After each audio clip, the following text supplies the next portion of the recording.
Yeah, you got two choices, man. Take the blue or the red pill. Take the blue pill, stay your ass in the world and keep on eating microwave dinners. You wanna take the red pill? You can come out and wine and dine with me. It's a mouth, man, let's do it. I got a Kevlar mind with Teflon rhymes, antidote to venomous minds that decline the truth. Trapped in a box, thoughts locked, programmed to be spooked. I'm on some lynch mob shit, but the devil programmed to shoot. And got some steel at the tip of my boots just to regulate. We can get it all night and morning, just name the date. And don't hesitate, being a gangster ain't no good if your thoughts is featherweight. I don't care who got the best team, I'm here to drop the word and keep it moving like jet streams. The luster green got my niggas moving like dope fiends. You gotta see the picture, but it ain't made for flat screens. Lemur Park and Skid Row was where he's last seen. Survivalist with holy water filled in his canteen. The boogeyman's here to put an end to American dreams. I'm out of sight of extraterrestrial beings. Everything the Most High does, I hold it sacred. No stopping the sons of Jacob, you still plugged in the matrix. Me, I took the red pill. Shook the snakes and the demons, keep them moving like a tracks on a treadmill. When I say I'm a Jew, I'm dead real. It's hard hats and flashlights on the hunt for Israel. We in the last days to see the killer be killed. But niggas is caught up with talking trucks and big wheels. Heavyweight Solomon tools, I use knowledge to rule. Rejecting wisdom as an act of a fool. Christ is king, born to rule, let's take him to school. Open up the sword, baby, let it do what it do. Simple as that, Van Helsing the rap. I swing lefty when I'm holding a bat, righty when I'm holding a cat, man. On the highway to heaven, dipping out in the fast lane. I let my hair grow, OD'd on road game. Spit the hot shit, taking shots of propane. SOJ created our own lane. Facing for a queen, got no time for a dumb thing. Nowadays to be heard, I gotta be rude and profane. Dumb down my knowledge, make me look like I'm some lame. It's a trip of niggas with chump change, be so vain. It's the principle of truth, IQAhmath his first name. Come on, everything the Most High does, I hold it sacred. No stopping the son of Jacob, you still plugged in the matrix. Me, I took the red pill. Shook the snakes and the demons, keep them moving like a tracks in a treadmill. When I say I'm a Jew, I'm dead real. It's hard hats and flashlights on the hunt for Israel. We in the last days to see the killer be killed. But niggas is caught up by talking trucks and big wheels. Yeah. Okay. So understand what I'm putting out there. Red pillars only, okay? You want to take the blue pill, microwave, popcorn your ass to death, go ahead. You know? I ain't got time for that, man. I'm too focused for that. The soldiers that I roll with is too focused for that. So if you want to get down, get your mind right, come and holler at me, you know? Because when Yahweh Shah comes back, it's a rap like a gypsy mummy. A lot of these heathens want to trip and act a fool. I thug it out for the Lord, and I don't need no tattoos. We drop bombs with the Bible while you stand there baffled, looking like you seen a ghost. I'm with the Lord of hosts. Still keep a hood, crack the yak, and we can take a toast. Cheers.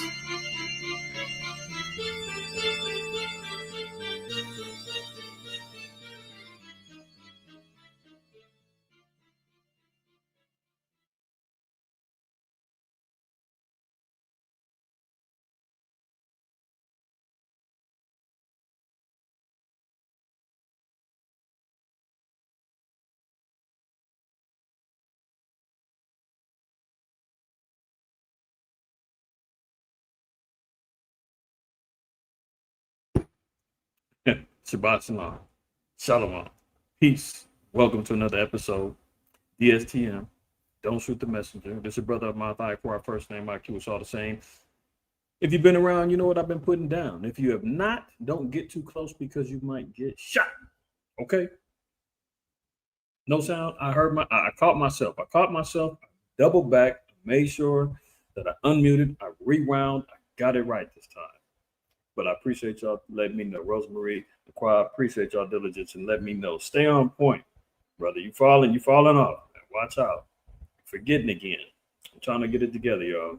Prayerfully, everybody's well, man. Shabbat shalom to everybody's in the house, man. Salute to all the family that's been tapping in, wiping their feet, showing some honor and respect, man. Showing some love in the DSTM sphere, as they say. Salute to UZL, Malachi, shalom to y'all brothers, man. Ashar, brother Jason in the house, Jason man house, shalom to you. Shalak, Deborah, my sister, shalom to you. Rosemary, shalom, shalom, shalom. Overseas, Kohab, shalom to you, good brother.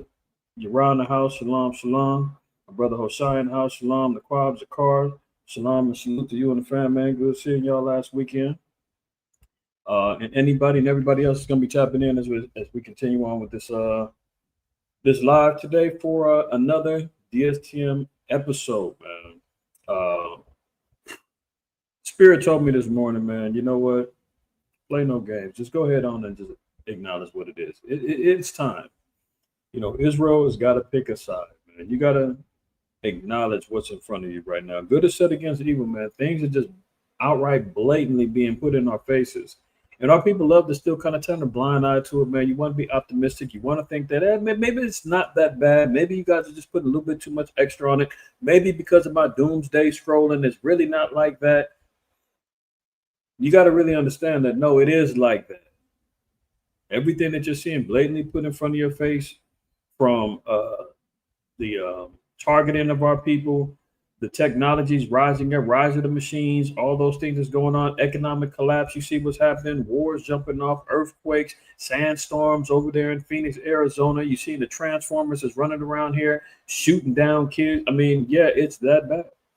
And you've got to be able to say, man, look, this thing is evil that we're in. This world that we're in is evil. And either I'm going to ride with it and I'm going to make excuses for it, I'm going to be complicit with it, or I'm going to make a decision to say I have to be drawn away from that and I got to make a change within my life so I'm not held accountable for what's going on in this place. I'm not adding to the wickedness and to the evil that's going on. You understand? That's where we're at right now. So you're seeing, and it's cyclical. In the spirit, when it comes down to our doctrine in the Israelites, in regards to the truth of the Bible, we face many challenges throughout our tenure. However long you've been in the truth, if you've been in there for a little bit of time now, you've kind of seen certain things play over and over again. So on the stage of debating doctrine, we've gone through Islam, 5%. Atheism, Gnosticism, gone through Catholicism, all of the particular doctrines, Christianity in all its forms, right? Kemet, Pan-Africanism, Nubianism, all of the above we've all encountered and had to deal with these particular subject matters that come up to play in opposition to our doctrine, right? So we've gone through them, chopped them all down, continually stand strong and growing through those terms. Now it's back. The cycle has turned back now again, where our beloved brothers and sisters who are trapped with the Christian and Catholic needles in their arms are rising up again, challenging us again over doctrine. So it's time that now again, here we go. Good being set against evil, right? It's that time now. If you're in the spirit, you've been seeing debates and things like that going on in the Israelite community, Christian world, or whatnot. It's that time, man, because now we're seeing the gloves being taken off. Satan is out there throwing out his agents, hoping to pull away some of the elect, the hopeful elect, hopefully trying to draw more confusion, hopefully trying to make sure that you don't hold on to that crown that's been placed upon your head in the spirit. Hopefully you don't get that crown, right? No longer holding fast on what was promised to you. Let's get that in scripture real quick. In Revelation 3. And then we're going to get another scripture in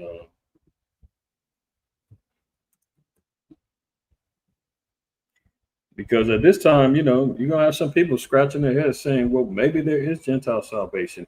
Maybe there is a triune God and Christ is the Most High. Or maybe we don't need to keep the laws anymore. Maybe I've been just, going through all of this where I don't have to keep the Sabbath anymore. Why am I torturing myself going through all of this? You understand what I'm saying? Like, this is the time where people are getting drawn to and fro with every wind of doctrine, getting caught up.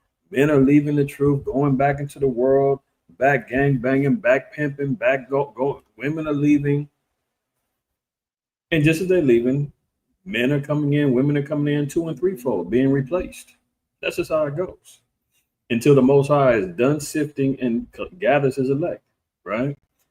Revelation 3:11, behold, I come quickly. Hold that fast which thou hast, that no man take thy crown. So whatever you have, your information, the doctrine that you have is important for you to maintain and hold on to in this very moment.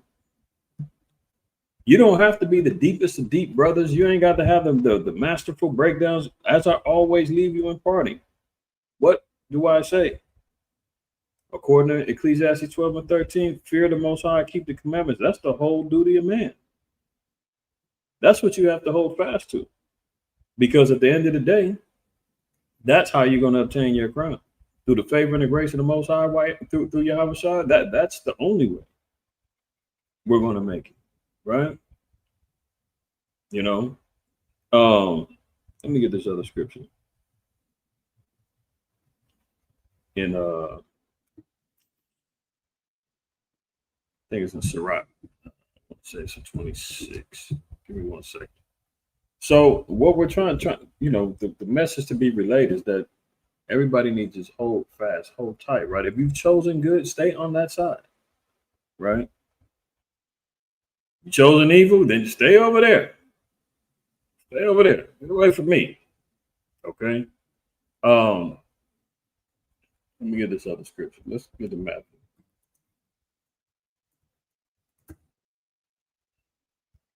Matthew 24 and 22. It says, except those days should be shortened. There should no flesh be saved, but for the elect's sake, those days should be shortened. So the Most High is giving grace for the elect by acknowledging and saying that as far as time is concerned, many of us can attest and say, man, time is moving fast, man. Can you imagine? We're already 8 months into 2025, so-called, right? 4 more months, less than 4 more months. I mean, no, hold on. We're going to be in September come Monday. So figure 3 more months after that, we're in 2026. 2026. There's algorithms, computer modelings, there's war experts and all that saying that some are saying World War III officially, all nations being involved, well, not all nations, but major nations being involved in conflict will start next year in 2026. There's some that saying, obviously, we've covered and documented things where China said they're coming down to seize Taiwan by 2027. So there's plenty of opportunities for us to see that time is being cut short right now. When you see the oppression that's going on here in America for our 10 tribe brothers and for the Southern Kingdom, both, right? This is what we're seeing being imposed upon us. Hold on. That's what we're seeing being imposed upon us. But it says the days are going to be shortened for the elect's sake. But what it said before this, for then shall be great tribulation, such as was not since the beginning of the world to this time, no, nor ever will be. So we're getting ready to encounter times that's going to be like nothing we've ever seen. I don't care. There ain't a movie that you could compare it to. There's not a history book that you could have read that could give us a glimpse of understanding what we're coming into, man. It's a fearful time. Fearful time, So these are the things that we have to be encouraged to watch for. Let's go to Sirach 33. And start at verse 10. It says, and all men are from the ground, and Adam was created of earth. In much knowledge, the Lord hath divided them and made their ways diverse. So we're not all the same. Contrary to what the Christians would love to say, the Catholics would love to say, the humanists would love to say, we're all God's people, we're all from the same blood, we're all the same. No. The Lord said he took intricate time through knowledge to divide us, right? And said, made thy ways diverse. We're clearly different than the rest of the nations, man. That's why the Lord said in Exodus 19 and 16 and Deuteronomy 7 and 6, we are set apart. We're a chosen people above all nations, a holy priesthood, right? And even in the ESV, it tells you that we're a holy race in 2 Peter 2 and 9. Made our ways diverse. We set the trends. We established the quote unquote vibrations in the earth, and the rest and all flow to the tune of where and how we move. I mean, you got to be special, man. We're the bottom of the totem pole. When you look at stereotypically throughout the earth, Blacks and Hispanics, man, are all looked at as ignorant, dumbed down, savage, violent, prone to violence. Never acknowledge all of the great contributions that we've done. We don't need to go through it all. We know about all of the inventions that we've done, the holistic methods of healing that we've done, the manner in which we've been oppressed throughout the four corners of the earth and still managed to be influential throughout the earth, all the medicinal advancements that we've done, right? This is all coming through the spirit that the Most High gave us. He said through knowledge, he made our ways diverse. He purposefully did this. Okay. Now, let's get over here and continue on. Hold on one second. This shit is crazy. Okay. Continuing on. Now it says, in much knowledge, the Lord hath divided them and made their ways diverse. Some of them hath he blessed and exalted, and some of them he sanctified. Okay. We're just going to keep it simple, basic, right? Because, our people love to say, well, we're all guys, but we all come from the same thing. We're all the same. No. Well, Acts says we all share one blood. What's that have to do with anything? Because even in those terms, all right, I didn't even mean to go here like this, but oops. Even in those terms, right? We're all from the same blood. We're all come from the ground. We'll get to it in 1 second. So getting back over here, it says, some of them hath he blessed and exalted, and some of them he sanctified. Sanctified means to set apart, right? To be holy, to be exempt. Been blessed and exalted. Really? Okay. Deuteronomy 7:6, for thou art a holy people unto the Lord thy power, unto Yahweh thy power. Most High Yahweh thy power hath chosen thee to be a special people unto himself. He's selfish with us, above all people that are upon the face of the earth, right? So what about all those that say, well, yeah, we all come from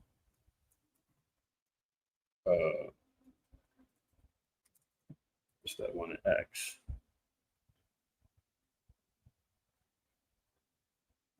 Here we go. So Acts 17:26. You're gonna have some of our people, who love everybody. They'll go to Acts 17, and he hath made one blood of all nations of men to dwell on all the face of the earth, and hath determined the times before he appointed and the bounds of their habitation. Yes, he did, right? But remember, the Lord said that he, through knowledge, separated us, and then appointed, anointed, and chose us to be above all the rest of the nations. So how do we answer that? We'll go to 2 Ezra 6:54. And after these, Adam also, whom thou madest Lord of all thy creatures, of him come we all. Okay, no dispute there. And the people also whom thou hast chosen. All this have I spoken before, O Lord, because thou madest the world for whose sake? Our sakes. Who? Chosen people that come from Adam. As for the other people, everybody else, all which also come of Adam, thou hast said they are nothing, but be like unto spittle, and hast likened the abundance of them unto a drop that falleth from a vessel. I got this little water. You know what? Drink it. I don't like it. Spit it out. That's how the Most High feels about the rest of the nations. If it was empty, you think I'm struggling trying to tap out that last little drop? No, doesn't matter. If I got a little extra water in there, I might try to dry it out, clean it out, get rid of it, right? And now, O Lord, behold, these heathen which have ever been reputed as nothing, have begun to be lords over us and to devour us. See, our people are being seduced through Christianity. They're being devoured through idolatry. They're being devoured in various ways, right? Oppression, lies, monetary means. Been devoured, man. We're being taken advantage of. So-called Africans, man, they running over here selling us kente cloth and dashikis and all kind of stuff. But meanwhile, they want to wear Nikes and wear their hat to the back and want to dress like us. And here we are trying to connect with the quote unquote ancestors, selling us idol heads and African statues and all that. They ain't got that crap up. They don't give a damn about that. They putting up white Jesus in their houses. That's how our people getting devoured, man. Moab comes over here fresh off the fish boat, man, buying Louisiana fried chickens and setting up Chinese food spots in your neighborhoods and liquor stores and swap meets and everything else. Fully devouring, taking advantage of us, doing what they please, right? But the Lord said, but these were the heathen that the Lord said was forever been reputed as nothing. But we, thy people, whom thou hast called thy firstborn, thy only begotten, and thy fervent lover are given into their hands. That's the problem that we've encountered, right? So, continuing on, let's go back to Ecclesiasticus, Sirach. Verse 12, one more time. It says, some of them hath he blessed and exalted, and some of them he sanctified and set near himself, but some of them hath he cursed and brought low and turned out of their places. So we've been able to see the dynamics play out throughout history with our nation as well as the other nations, right? Verse 13, as the clay is in the potter's hand to fasten it at his pleasure. That's the problem that our people have, is understanding the pleasure, the will, and that the Most High set forth. If the Bible said that Christ is a white man with white, with long, strong, stringy, blonde, sandy brown hair, whatever, I would have to ride with it. It is what it is.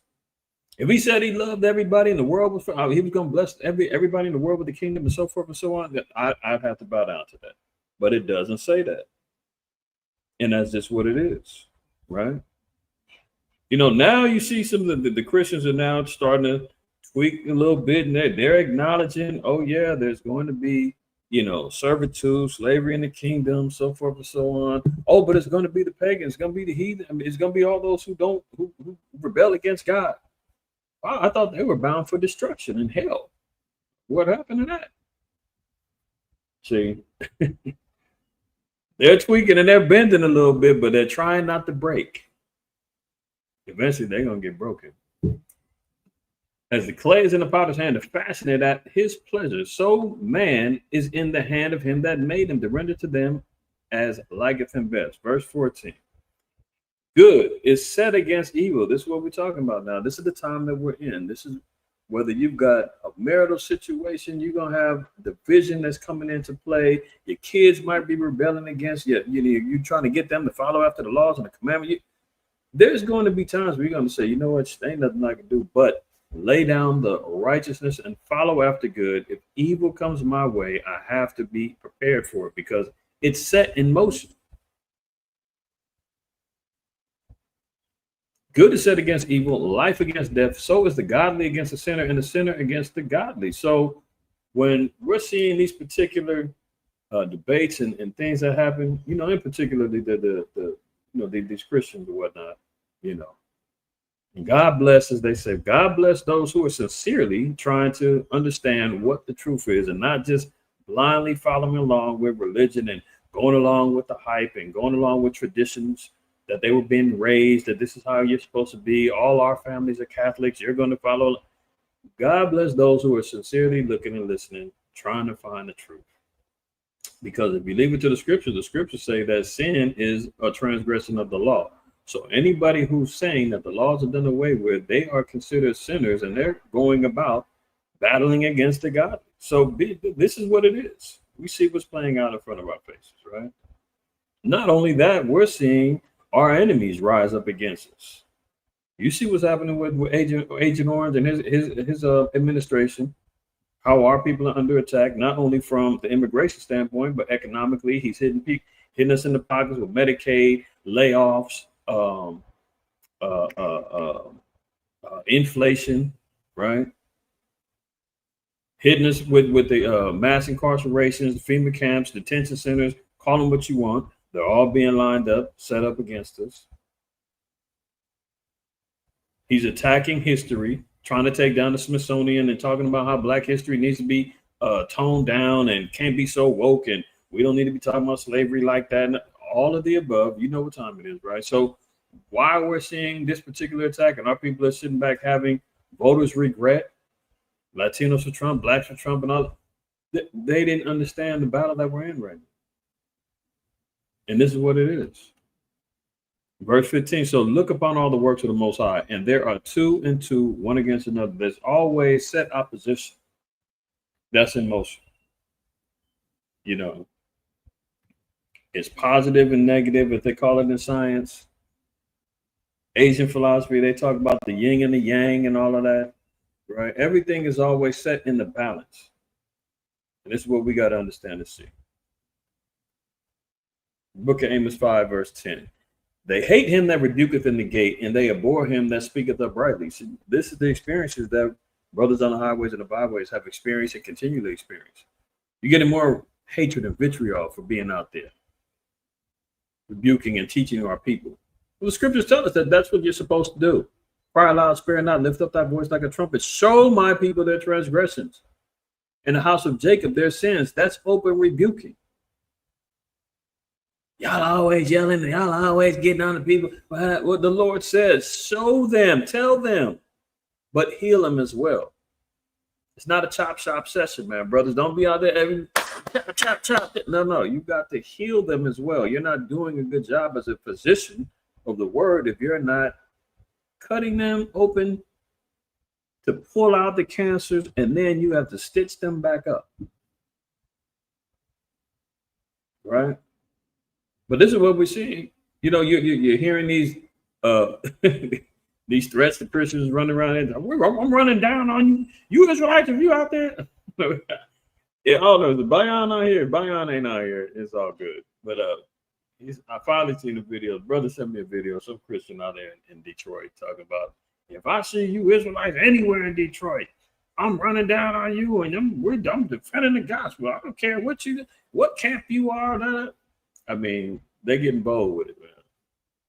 They getting bold. They're getting their heads chopped off. They're putting it back on, becoming Frankensteins, getting sewn back on, coming back zombied out to get some more. I was gonna say a whooping. Let's put it like that. Get some more a whooping, right? But it says, hey, they hate him that rebuketh in the gate, and they abhor him that speaketh uprightly. For as much therefore as your treading is upon the poor, and ye take from him burdens of wheat, ye have built houses of hewn stone, and ye shall not dwell in them. Ye have planted pleasant vineyards, but ye shall not drink wine of them. For I know your manifold transgressions and your mighty sins. They afflict the just, they take a bribe, they turn aside the poor and the gate from their right. So this is the curse, and these are things that we have to go through. But let me drop down. I really want to read verse 14. It says, seek good and not evil, that ye may live. That's the point. So it's not clickbait. It's not trying to be sensational or sensationalizing anything. The Bible tells us that if you want to live in these last days and times, man, when the times of Jacob trouble come into play and the afflictions rise up, even worse and more heinous than they are right now, the Lord said the only way you're going to live is to seek good. Good. And you say, well, what's good? Well, one thing is,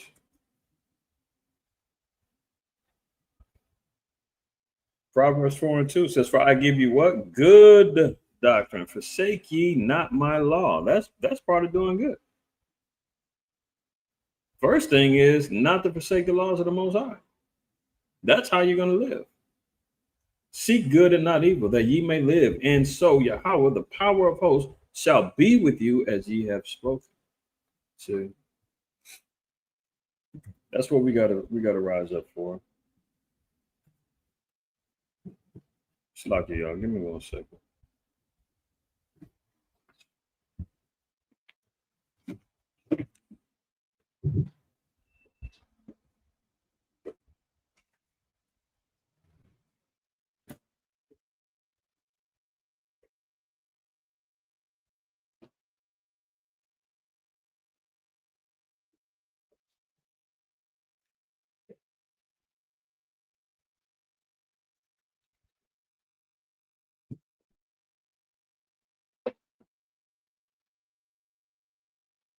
Slack y'all. All right, let me get back over here.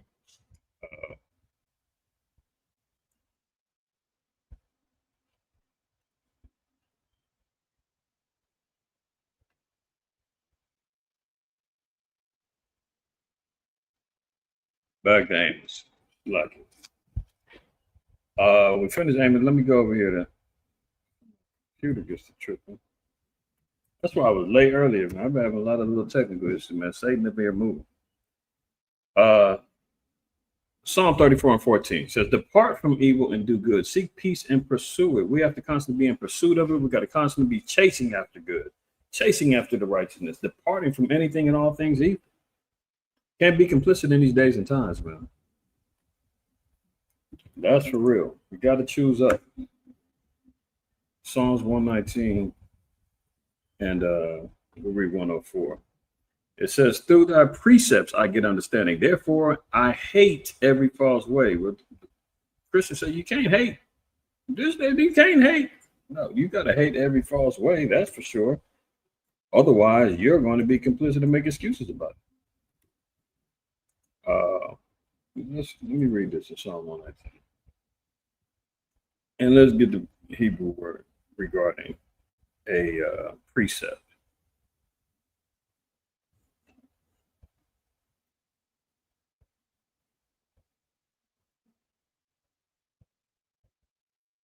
What is a precept?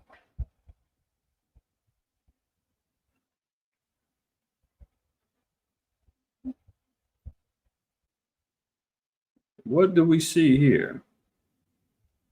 A precept is a statute, right? Probably appointed, for example, a mandate, the law, commandment, precept, or statute. So when we see how we gather and gain understanding, what makes us, allows us to put us in positions to hate false ways is through the commandments, through the precepts that the Bible gives us. That's the only way. So when the Bible tells us precept must be upon precept, line upon line, here a little, there a little, that's how we gather understanding, is through the laws of the Most High's word, through our readings, through our studyings, understanding the righteousness of the laws and the commandments of the Most High. Then the Most High can impart understanding to us. Psalms 111 and 10, the fear of Yahweh is the beginning of wisdom. A good understanding have all they that do his commandments. His praise endure forever. So that's why we say how we read the Bible, here a little, there a little. It's all based upon us getting the commandments to gather our understanding of the scriptures better. But it starts with the law. If you don't fear the Most High, the beginning of wisdom can't be there. You won't have no understanding of his word until you acknowledge his commandments. This is why people are running from religion to religion, faith to faith, denomination to denomination, because they're trying to find out what's true. They're trying to figure it out. But at the end of the day, the principal matters of which they need in order to understand it, they won't get it. I've read the Bible 5 different times while I was locked up, and you still come out a dead nigga. What happened? You missed the key components of how to get greater understanding of the Bible. So with that being said, where's my ops? That's right, I had to restart. Give me 1 second, y'all. Let me find this. Here we go. Get this.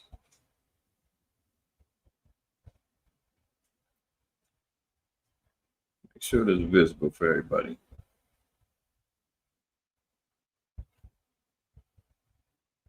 All right, looking good, looking good. So I'm coming in clear. Throw a 7 in the chat for me. Do your brother that solid. I want to make sure that I'm coming through clear.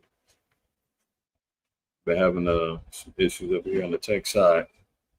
Let me know before I continue. You seeing clearly? Everything good?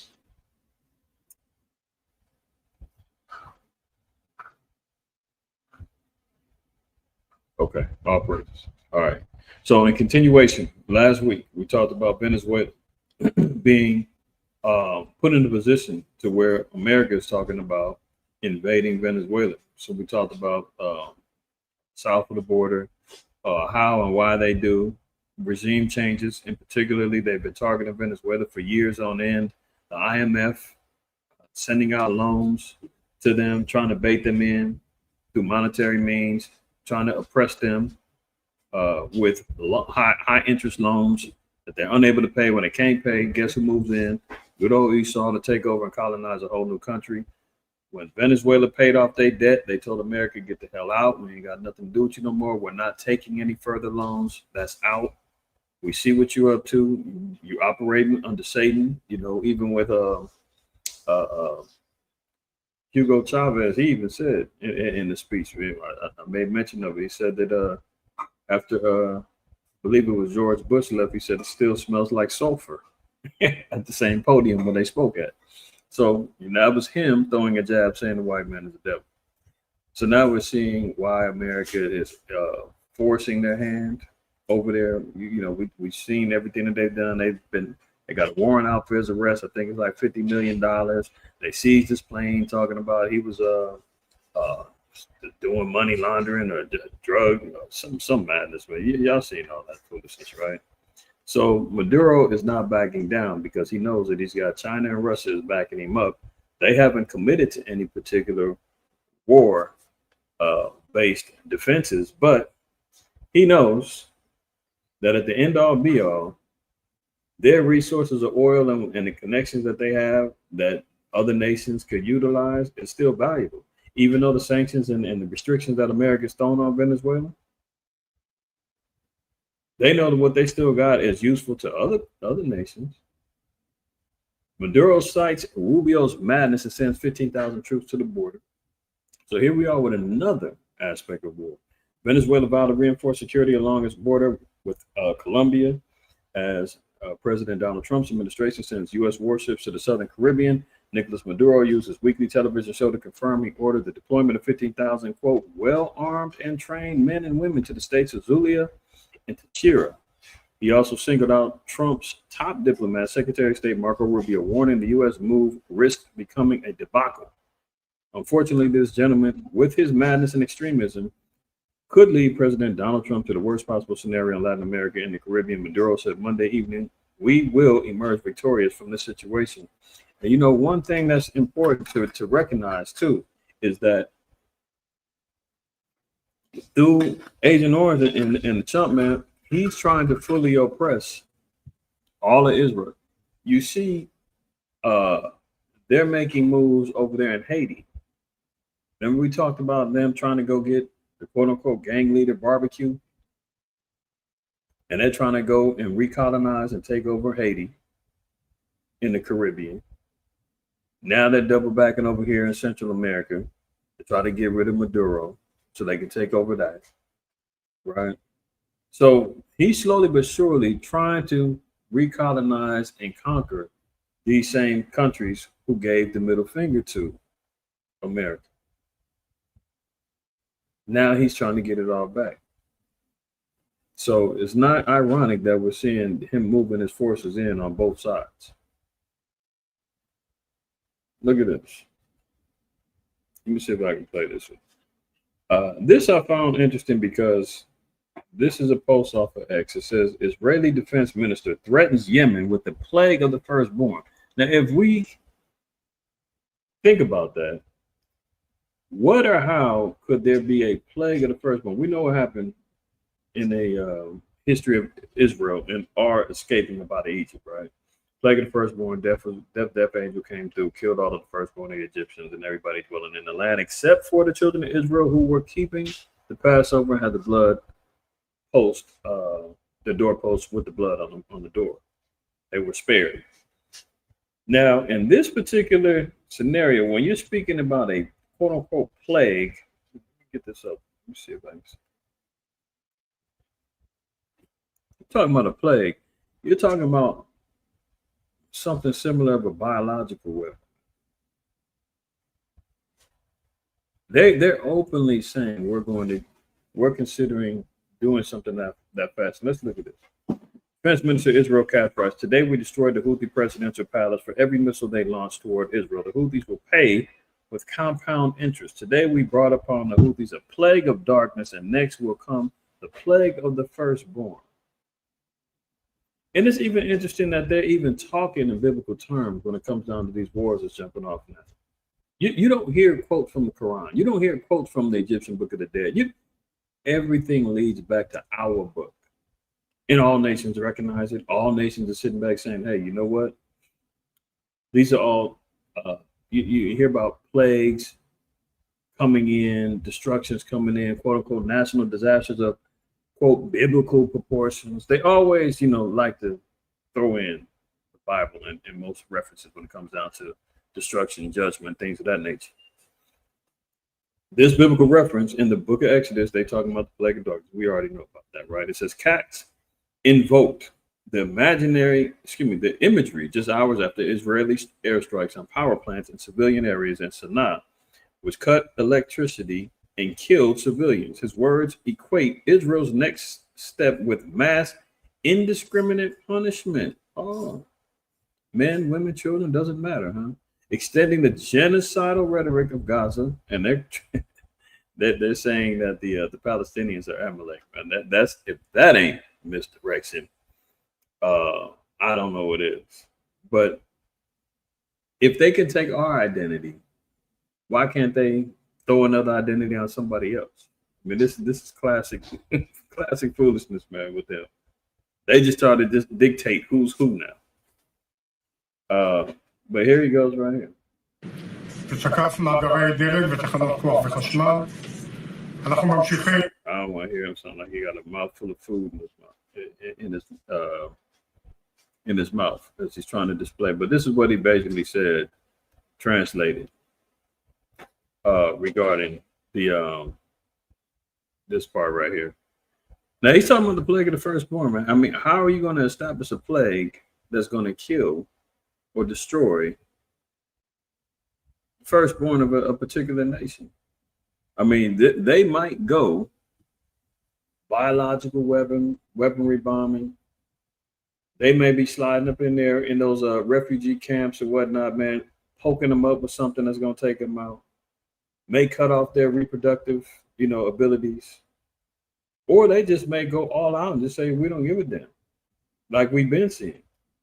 But I thought that was interesting that they're talking about utilizing a method to destroy the firstborn of the Houthis and the people of Yemen through a plague. So be on the lookout for that. We'll see what happens with that. Continuing on, Russia threatens to march on Paris as all-out World War III fears erupt. We're seeing the heightening of war with Europe, NATO. Russia's already kind of moving past Ukraine. I mean, that whole thing is over with. Regardless of what America's talking about. Oh, now what's the name? I forgot the little peace ambassador that Trump done sent over there. Now he's talking about, we're going to revisit the peace talks probably by the end of the year, end of the year 2025, where we're going to have a peace deal in place. Get out of here, man. You said 24 hours at first. Then it was 50 days. Then it was 10 days. Now give us 3 more months. Kicking the, what do they say? Can down the road. Moving the goalposts. That's out of here, man. So the possibilities of war extending out into Europe could happen. I mean, we've heard this rhetoric before from Putin. And he's still eating my so he's prone to have a forked tongue and tell some lies too and throw out some veiled threats. But we'll see what happens with that. Russia's issued a terrifying warning to France as tensions between the two countries threaten to explode. The French president is the latest Western leader to be singled out for rough treatment by Kremlin propagandists and to become, quote, public enemy number one. And mind you, France is about the size of the Midwest. France, the whole country of France can fit in America. All it takes is one bomb, one ICBM, and France is out of here. So keep that in mind. Russian missiles pound Ukraine, damage EU and British offices. So now we're seeing even more indiscriminate bombings after the meeting that Putin had with Trump. So, I just needed a few more witnesses just to kind of say, hey, you know what? All that peace talk, all that stuff, that's not going down. Because look, they've even gone through heavier bombardments in Ukraine, and now they're damaging the EU and British offices. How is the EU, NATO, how are they going to respond to that? Even American facilities have been hit over there. Somebody's got, my thing is, one of these nations gonna have to say, you know what, the hell with that. He's attacked. Now, they won't say it's a direct attack on their country. In those cases, Article 5 got to get introduced and NATO's got to join in the war and they all got to jump on in. But because these are offices and facilities of different countries in Ukraine, and Ukraine is technically not NATO, oh, we can't, yeah, they hit our office. We don't know if we were the target or not, but we still can't join in. We'll fund you some more money. We'll send you some more weapons. We'll, cater to you in those fashions. But other than that, sorry. But I'm saying, hey, you knock down the office of mines in this particular country. We need to talk. Look, Pentagon has quietly blocked Ukraine's long missile strikes on Russia. So the U.S. has doubled back and said, hey, you know what?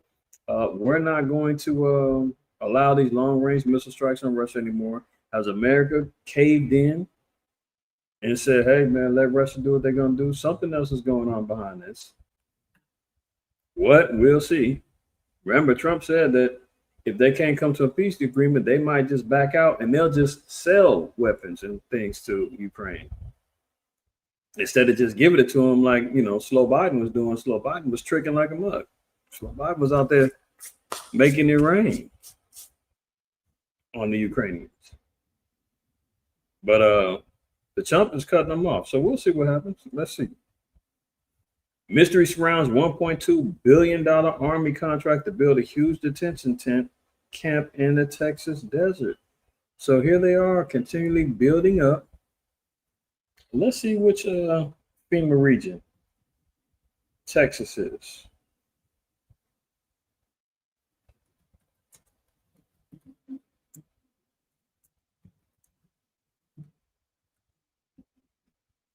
Let's see. They're getting ready to spend $1.2 billion. FEMA Region 4. There they go. Obviously, with Texas being the biggest state in the country, they're going to have probably the biggest detention center for people. Right? And now we're seeing this come to pass. As we would call conspiracy theories are crazy and y'all are tripping. FEMA camps are legitimate. We're seeing it here. Alligator, Alcatraz, and all the rest are being funded by FEMA, supported by FEMA, calling them detention centers. Now they're getting ready to invest $1.2 billion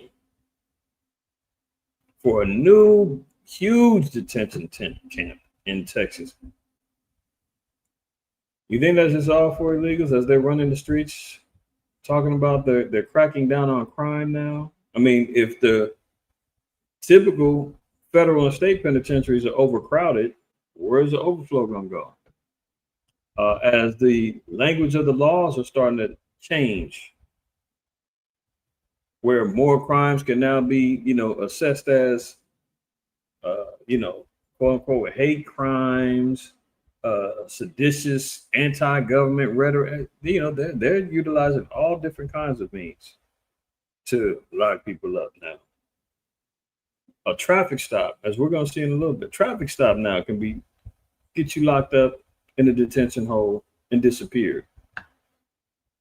When Donald Trump's administration last month awarded a contract worth up to $1.2 billion to build and operate what it says will become the nation's largest immigration detention complex, it didn't turn to a large government contractor or even a firm that specializes in private prisons. Instead, it handed the project on military base to Acquisition Logistics, a small business that has no listed experience running a correction facility and had never won a federal contract worth more than $16 million. The company also lacks a functioning website and lists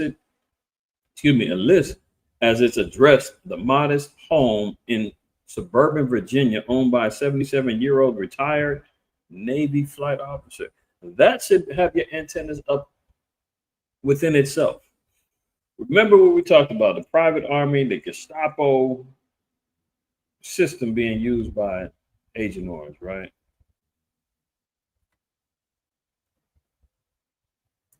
what we call it, private police.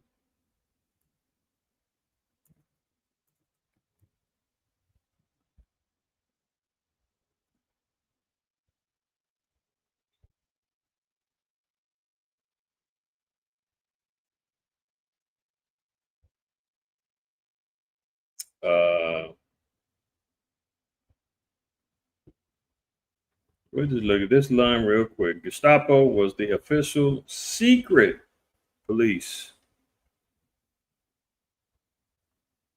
of the Nazis, Germany, and in German-occupied Europe, created by Hermann Göring in 1933. He committed widespread atrocities against political opponents, ideological dissenters, Jews, and other groups, and was declared a criminal organization by the Nuremberg trials. So when we see this word, a secret police, that we're understanding what's going on right now. Secret police jumping off the Stasi.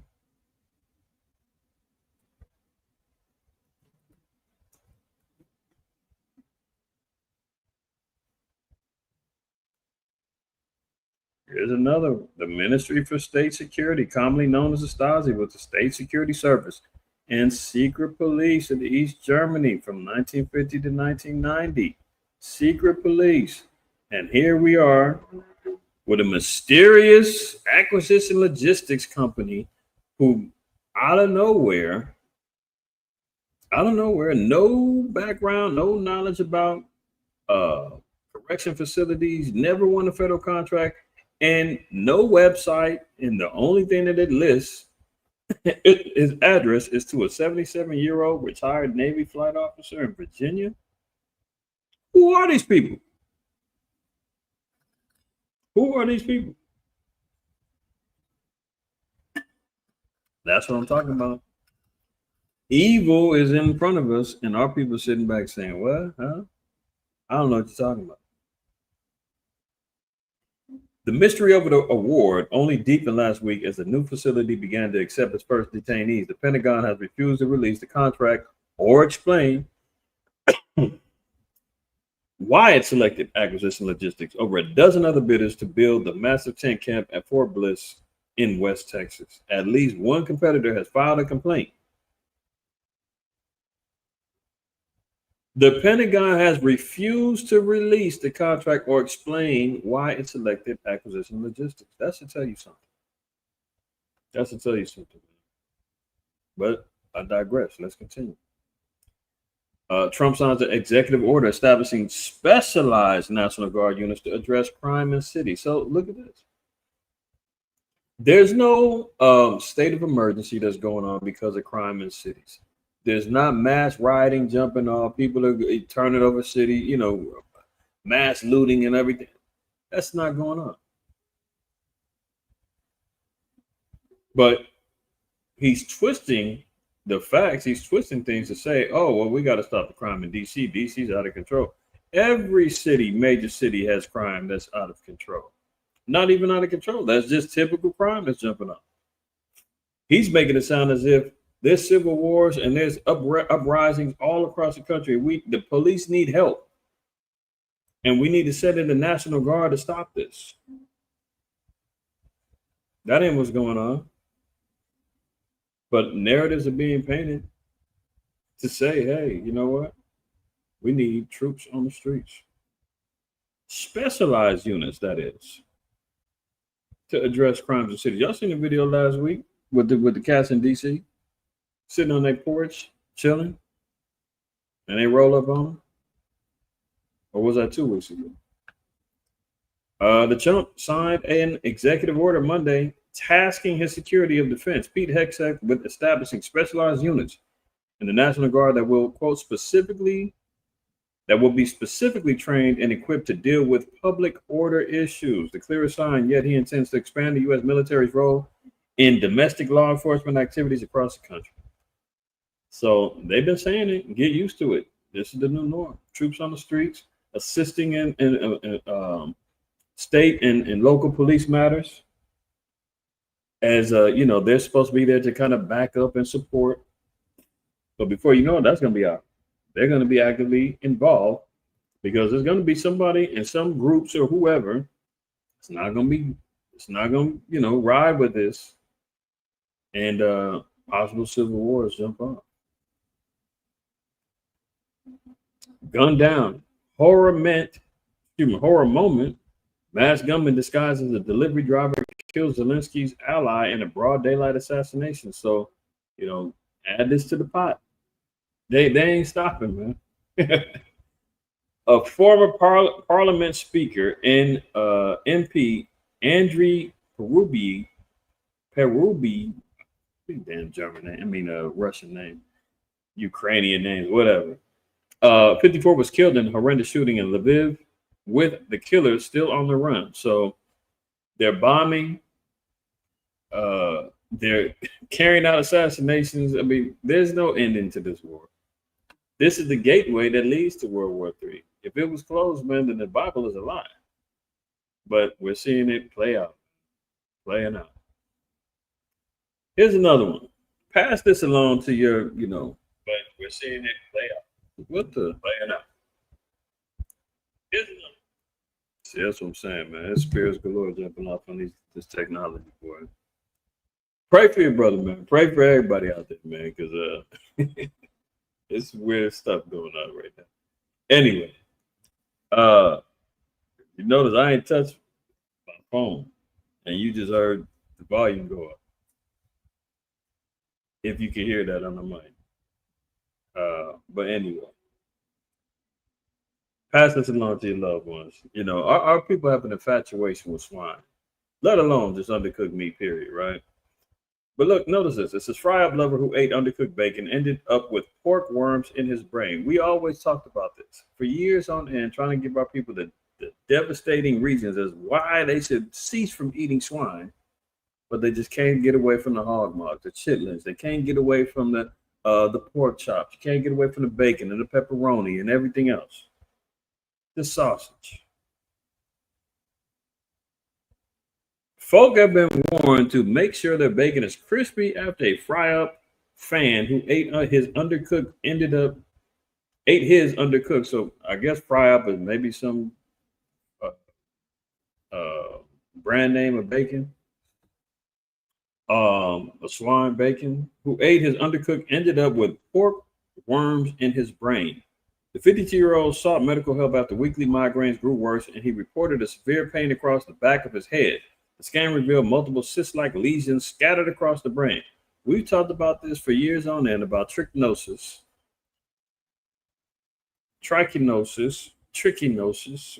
however you want to pronounce it. And this is generally from undercooked meat. But who tells you to eat undercooked meat, man? You ain't got to eat swine. What's the white man tell you? Oh, your best way to eat your steak is medium rare. Medium rare. He like his with a flash in the pan. He still wants to see the nerves moving. He said, that's perfect. You're still twitching? Perfect. Cutting it, blood leaking all out. He's a beast, man. He can do that. He can eat that stuff, man. His body is built to digest them things. Ours isn't. Ours is not. Trichinosis, parasitic disease due to invasion by a trichinella. I don't know what that is. SPP. Trichinosis is also known as trichinellosis. Trichinellosis is a parasitic disease caused by roundworms in the Trichinella genus. During the initial infection, invasion of the intestines can result in diarrhea, abdominal pain, and vomiting. Migration of larvae to muscle, which occurs about a week after being infected, can cause swelling of the face, inflammation of the whites of the eyes, fever, muscle pains, and rash. Minor infection may be without symptoms. Complications may include inflammation of heart, muscle, central nervous system involvement, and inflammation of the lungs. But look down here where it says Trichinella from eating undercooked meat is the cause, mainly from swine, but it can also come from everything else. Anything undercooked. This is why the Most High told us, man, you got to eat your meat fully cooked, no blood. Damn beast, man, he loves to eat that stuff, man. That's why Job said, man, you can't sit with my dogs. You might eat the food. He might take the food from the dogs, man. You seen them eating mice, man? They eating dog food. They doing whatever, man. I mean, these cats is out of control. You ever seen that guy, the Liver King?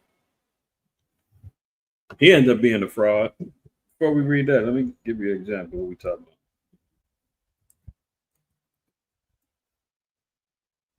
That old documentary about this guy.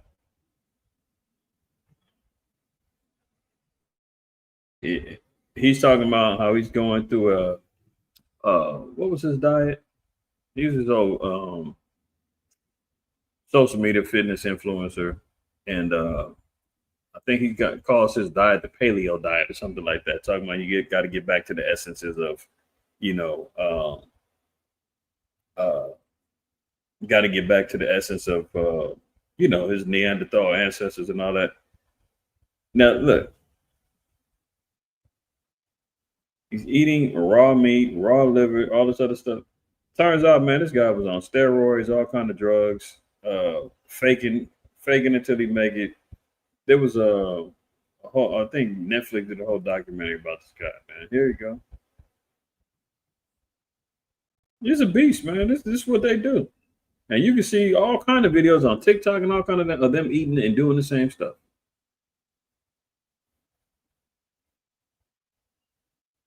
Leviticus 17:11, for the life of the flesh is in the blood, and I have given it to you upon the altar to make an atonement for your souls, for it is the blood that makes an atonement for their soul.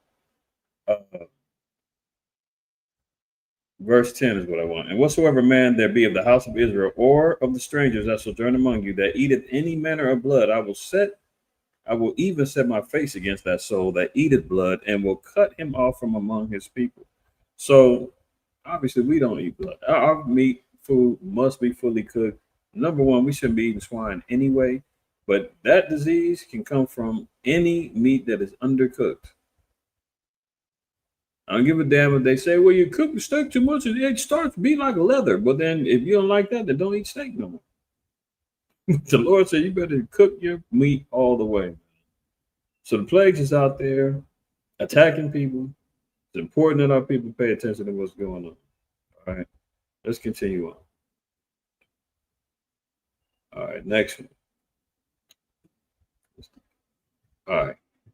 Now they're talking about ICE showing up in California hospitals. Workers want more guidance on what to do. They're shaking down, they're running down, going into hospitals now. Federal immigration agents are more routinely showing up in California medical facilities as the Trump administration ramps up deportation. They've been talking about the ICE agents now, man. They're having battle fatigue now. They're getting worn out from quotas that's being set, all of the changes that they're being told that they got to go do. Some of them are having regrets now, like, damn, I didn't sign up for this. This is crazy. They want to do this now, that now, man. How many do I need to make sure I got locked down? They're getting wore out, man. Look at this. They may come to the emergency room bringing in someone who's suffering a medical crisis while being detained. They may wait in the lobby, as agents did for 2 weeks at a LA hospital, waiting for a woman to be discharged, or they may even chase people inside.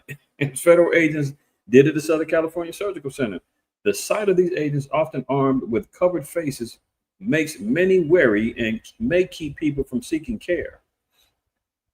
But notice this. The hospitals are all in cahoots, and they say nothing wrong with this. This is nothing new to hospitals, said Lois Richardson, Vice President and Counselor at California Hospital Association.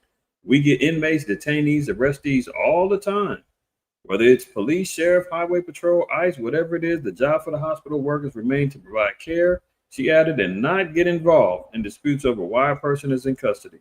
So it's one thing if they've been injured, you bringing them into custody. Yeah, that's one thing. Hospitals, you don't get involved. They're getting involved with emergency rooms. They're jumping up in there, man, snatching people up out of beds after they got treatment. So they're going to hospitals, churches, jobs, Home Depot business. I mean, they're on the mission. down to missing, right? Florida cops turn traffic stops into deportations. A ride along shows how the state's police force has become integrated into federal government's enforcement efforts. You're here illegally, right? Minor traffic stops, whatever the case may be. First thing they're asking, are you a citizen? Don't let your English be broken. You out of here. Master Sergeant Tony Kingery of the Florida Highway Patrol was driving through a commercial district one recent morning looking for immigrants in the U.S. Illegally when he spotted a white van missing its front bumper. He tailed the vehicle, flashed his lights, and pulled it over. Kingery told the driver about the bumper and the broken taillight and asked for his driver's license. The driver, who was Hispanic, didn't speak English. He handed over a Guatemalan consular identification card. Are you a U.S. citizen? Kingery asked him. A Hispanic passenger who spoke English said the driver's papers were, quote, in process. Kingery asked the driver to get out and handcuffed him. Just got to check you, okay? He said both the driver and the passenger were arrested for suspected immigration violations. See what I'm saying? Our Northern Kingdom brothers, man, you better have your head on a swivel and you better be legit. You riding around here with broken headlights and tail lights out and all that other stuff, and you can't speak English, they don't give a damn. You're out of here. Oh, his papers are in process, or then he ain't here legally, and you knew about it, you're going too. Wild stuff for y'all. YouTube. Oh, now look at this. Here's the tech. YouTube secretly used AI to edit people's videos. The results could bend reality. This is why the B system is in full flare, man. If you've seen the little video that I did the other day about the transformer, we'll talk about him in a minute. The transformer that went up, shot up the Catholic school, right? You have to be in a position of questioning reality now. YouTube is already jumping in, editing people's videos using AI, thinking they're helping you out. You know, tweaking your face a little bit, making you look a little better here. How long before they have you saying something that you didn't say? How long before they completely, hijack your video without you knowing? Because many times, man, I don't go back over the videos. Once it's out, I let it go. I'm on to the next. I remember years ago,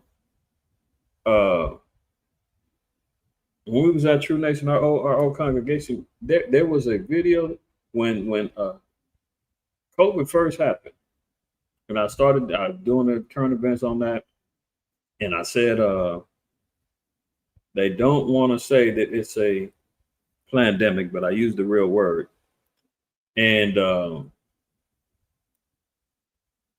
I didn't know that they had edited my voice from saying it. And one of the brothers came and told me, he said, man, they edited your video. They muted you when you said that. I said, what? Nah, I ain't. Played it back for me. YouTube had already edited me saying pandemic. And because I said they don't want to say it's a pandemic, right? But I used the real word. And as I was going into it, and of course, months later, they start calling it a pandemic.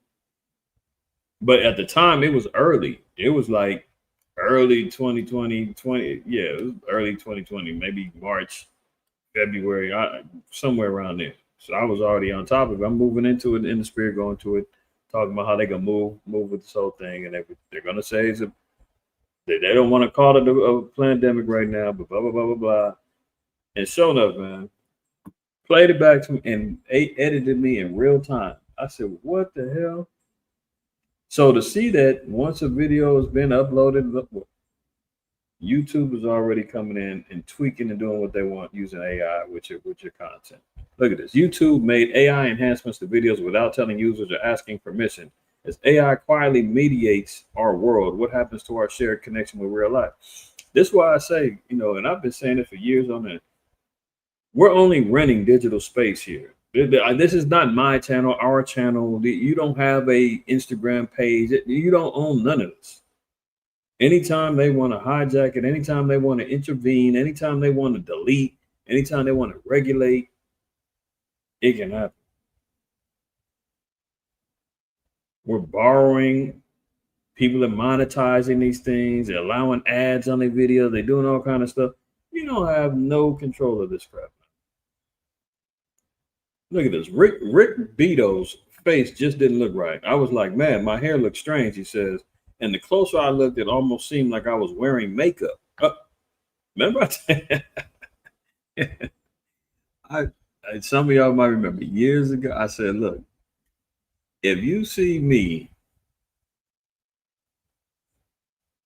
in any compromising position that may look like I'm moving in abominations or against the laws of the Most High, like voices getting tweaked talking about PDF file activities, transformer activities, sodomite stuff, because that's how they would defame the Israelite. Man.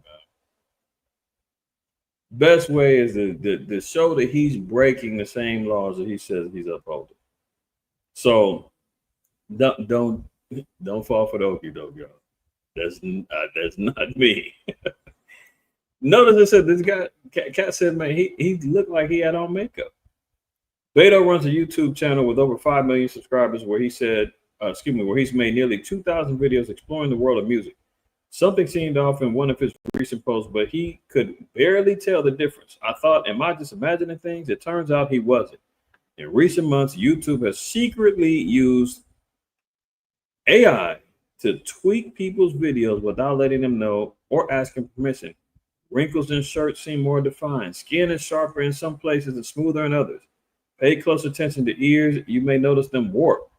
These changes are small, barely visible without a side-by-side comparison, yet some disturbed YouTubers say it gives their content a subtle and unwelcome AI-generated feeling. Yeah. Because now, with everything that goes on with AI, and us even questioning what videos are AI and what isn't, the way they're making these new videos where it looked like real people talking and all these scenarios and all of that. There was one man, brother sent with a fake AI pastor questioning the validity of the Bible in the pulpit.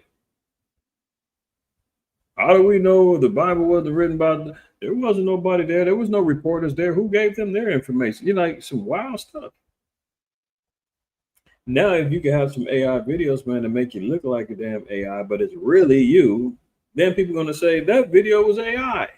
I could tell because I could see the warp on the ear. I could say that ain't a real video, and you could be telling some real stuff. I could be saying some real things, real breakdown, real history, real scripture. And they say, oh, that's fake. It's getting wicked out here, man. Wicked out here. Look at this. How the NYPD's facial recognition tool landed the wrong man in jail. Surprise. Travis Williams is 8 inches taller than the man accused of flashing a woman in Union Square in February. The police arrested him anyway. AI again. Facial recognition. This is all things that they're putting into effect. Didn't they just had I just covered an article last week about Home Depot using facial recognition, recording and taking your likenesses without anybody's permission at the self-checkouts. If you notice now, a lot of stores now are going to self-checkouts where they throw you on the camera every time you go, and it's a convenience because you see everybody else standing in line with the regular checkouts. And next thing you know, you're like, man, ain't nobody over there at the self-checkout. I'm going to go get up out of here. I'm trying to get out of here. And they go in and they filming you and they taking your imagery. Now, here you go. Facial recognition. February, a woman told police that a delivery man had exposed himself to her in a Manhattan building. He was about 5'6" tall. 2 months later, evidence shows the police arrested the wrong man. He was 6'2". The man, Travis Williams, was driving from Connecticut to Brooklyn on the day of the crime, and location data from his phone put him about 12 miles away at the time. But a facial recognition program plucked his image from an array of mugshots, and the woman identified him as the flasher. See, that's all it takes. He's 12 miles away from the scene of the crime. Height. 8 inches taller than the cat who actually did it. They using facial recognition and probably AI to enhance the imagery. The woman don't know who's who and just says, yeah, it's him. But you got enough information to say they couldn't have been, this guy was 12 miles away. How did that happen? Doesn't matter. Trust in the tech.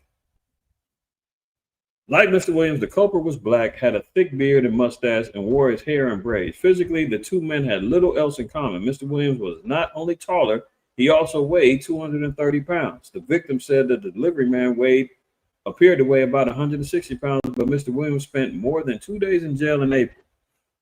How many, I mean, this is just facial recognition, but how many of our brothers and sisters are sitting in jails right now for crimes they didn't commit?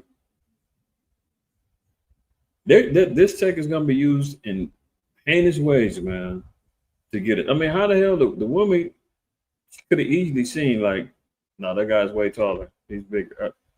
She looked at mugshots. They grabbed the cat up, man. They like, hey, that's him. Until they finally realized, oh, the stature doesn't match, weight doesn't match. Oh, he was 12 miles away at the time. Whoops, sorry, guy. Go ahead on out. And our people ain't in position to even double back and try to sue or do anything. I mean, who's trying to go to war with the beast in litigation? You ain't got the money or lawyers to go. What are you going to get from that, man? The dude could have lost a couple of days of work, traumatized, whatever. I mean, sometimes you got to go through with it. But what are we going to do, man? It's the beast system that's getting fully put in place. Eyes in the skies, mistaken identities. But you notice all the facial recognition and these tools, AI tools, man, who are they getting programmed by? How are they creating these particular profiles? Obviously, the programmers are putting in all these things saying, yeah, this guy, black people, Hispanic people, look like this, do this, speak like this. And they create these profiled imageries of us. And next thing you know, you get locked up with mugshots, mistaken identity. Oh, no, it was you. Our facial recognition tool shows us that was you. No, it wasn't him. Now look at this. Rapper charged. Rapper Lil Nas X pleads not guilty to attacking cops as he appears in court on 4 charges after walking through LA naked. Now, if y'all remember this cat, man, this guy, wicked as all outdoors, doing anything to go viral, but in particular, pushing a sodomite agenda, pushing a satanic agenda, pushing a lascivious, wicked agenda, right? This is all things that got him cracking. He had that hit song, Old Town Road, some years ago. I don't know where he's been, what he's been up to, but apparently he's been high out of his mind, walking through the streets in Hollywood or LA, not only naked, but having his drawers on. Look at it. This was his shoe line. He had a shoe line, Satan shoes, that he was selling. Lap dancing of pigmentation, a figure of Satan in the video. And even in this pose, it's insinuated that some Hershey Highway activities going on here. And now down here, he's imagery of him being pregnant. Here he's one of Satan's angels. This is him all showing the influence that music industry does to our people, the selling of the soul, the compromises that they do, the agendas that's being put in the forefront. But guess what? The chickens that came home to roost. All them demons, all them spirits, all that things that he got put on him. Now the Most High done got his little narrow ass. Wicked as hell. And all those spirits that came along with it, man, now he's getting overtaken. Let's read that over at Mark. I think it's in Mark the 8th chapter. We'll go to 5.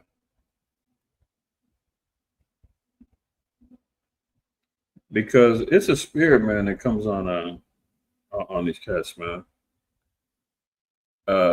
Mark 5. We'll read one down. It says, and they came over unto the other side of the sea, into the country of the Gadarenes. And when he was come out of the ship, immediately there met him out of the tombs a man with an unclean spirit, who had his dwelling among the tombs, and no man could bind him, no, not with chains. But, because that he had been often bound with fetters and chains, and the chains had been plucked asunder by him, and the fetters broken in pieces, neither could any man tame him. So this guy, man, Legion, had a spirit on him that was unbelievable. Multiple unclean spirits on him, hanging amongst tombs, amongst the dead, probably doing all kind of occulted, satanic, undead worship, necromancy, all kind of stuff. Chains on him.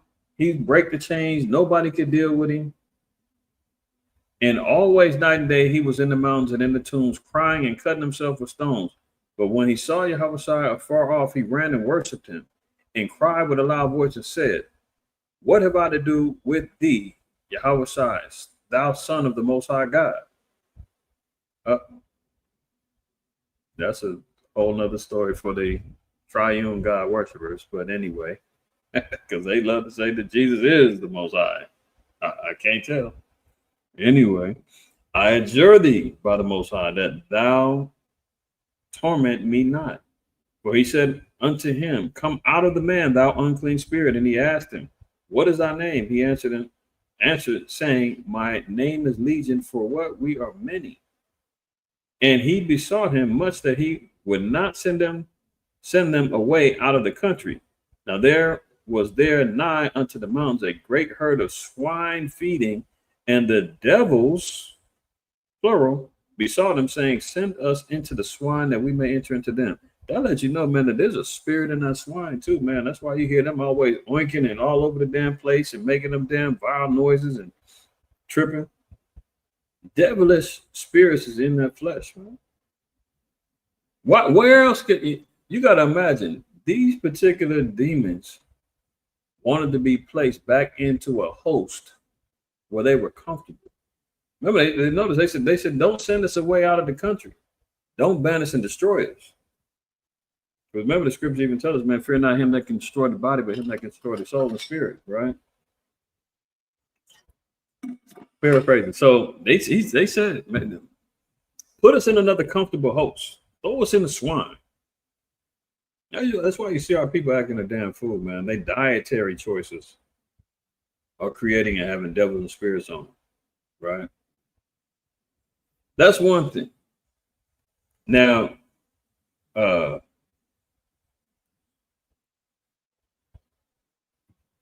there was another. I'm trying to think of this others.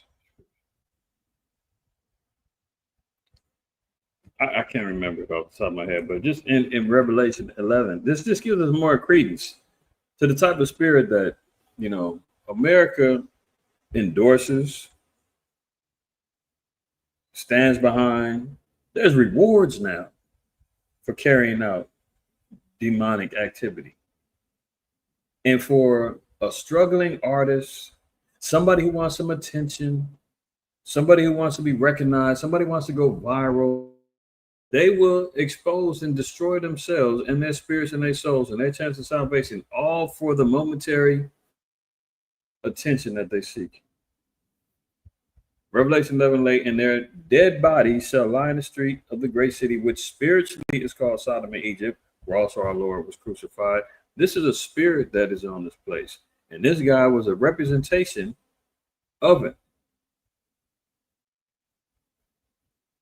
Man, the transformer stuff, man being able to get pregnant, all this other stuff, all the sexual activity, all of the merchandising and marketing, trying to sell satanic shoes. But what, see, this is what you got to realize too in the spirit, right? He's part of the alphabet community. He's the LGBTQ plus HIV community. And this is who's fueling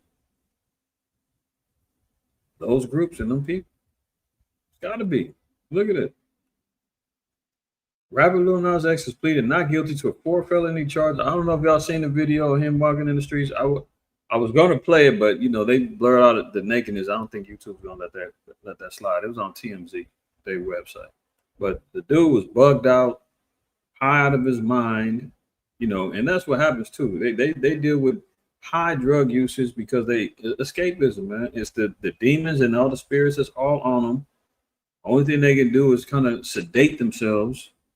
You do too much, you end up like him, right? You're always hearing about these parties with them using GHB and ecstasy and all kind of stuff, man, chasing after these damn demons and carrying on. Lil Nas X has pleaded not guilty to 4 felony charges, which include attacking cops, but could face prison if convicted. Now, he's not gonna go to jail. They gonna heavily fine him. They gonna let him slide. He didn't do not much that anybody else would do. I was high. We'll throw him in a little rehab. But this only goes to show people to understand that when you play with the Most High, the Most High puts you out there. Now he's walking in the streets naked, bugged out. After all the folly that he's done, his career pretty much over. I don't think he's doing, I don't know if he's doing music anymore or what's going on, but he's turned him over to his own devices, and now he's battling spirits. 26. It's your first time hearing him, Hashmat? Well, good. Good. He didn't make your radar. You really ain't supposed to hear about it. Only thing, he had a big song called Old Town Road, and then he has some other stuff going on, but he's mostly known for doing outlandish, sodomite stuff to go viral, I guess. But anyway, it says 926 denies the charges relating to last week's episodes when he was scooped up roaming naked around the streets of LA. The rapper allegedly charged at and assaulted cops after they were called to reports of a man wandering around in buff on Ventura Boulevard. TMZ citing police. He faces 3 charges for battery with injury on a police officer and 1 resisting an executive officer. Most are willing, man. He gets tapped on the arm, and they pull his ass and knock him down for a little bit. He might like it. He did do a damn video about him being in jail, and all the damn sodomites was in. All the guys was in jail. I don't even know the Lil Nas X.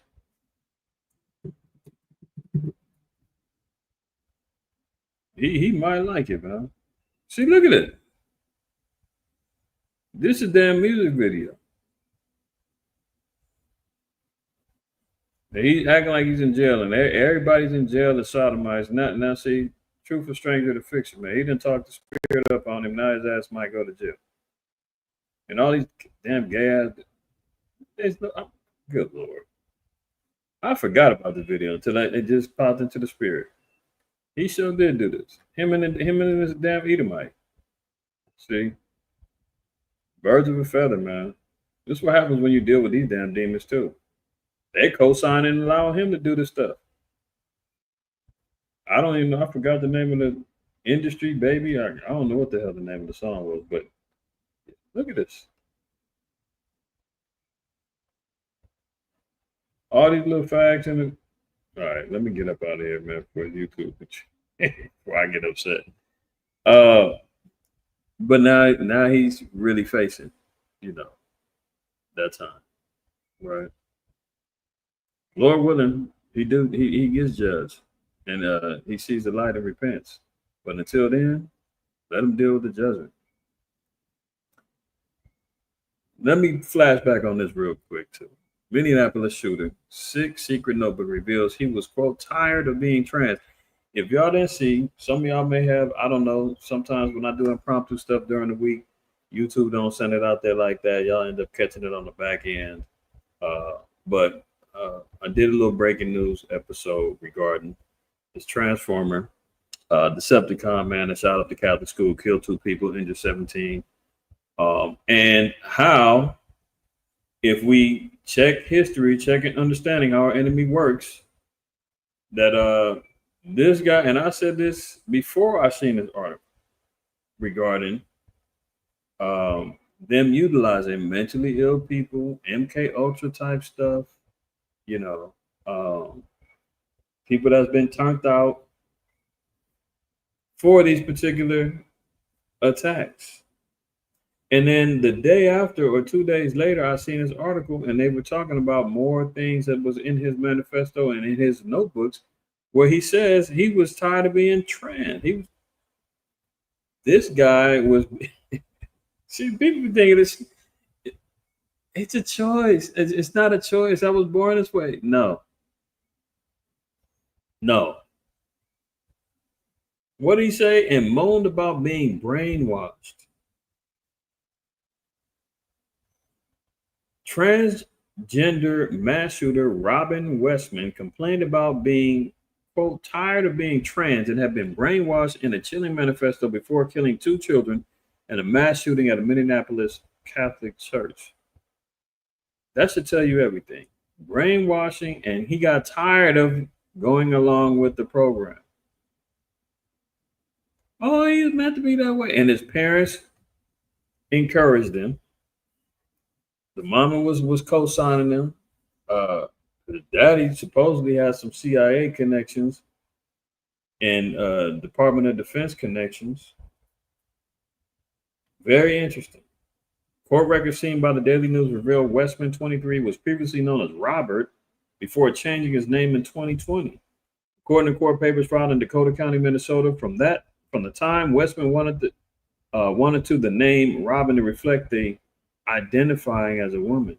But in a handwritten manifesto shared by the shooter in a YouTube video before opening fire, Westman appeared to question that decision. I only keep, quote, the long hair because it is pretty much my last shred of being trans. I'm tired of being trans. I wish I never brainwashed myself, the killer wrote in a scrawled cryptic message. I can't cut my hair now as it would be an embarrassing defeat, and it might be a concerning change of character that could get me reported. So who got to him? Who brainwashed him? Who took advantage of his weak mental mind state, man, and made him a crusader for the transmissions? I'll let you be the judge. If you didn't see that video that I did on Tuesday, I believe it was Tuesday, go back over it. I read some of the book out of Behold the Pale Horse.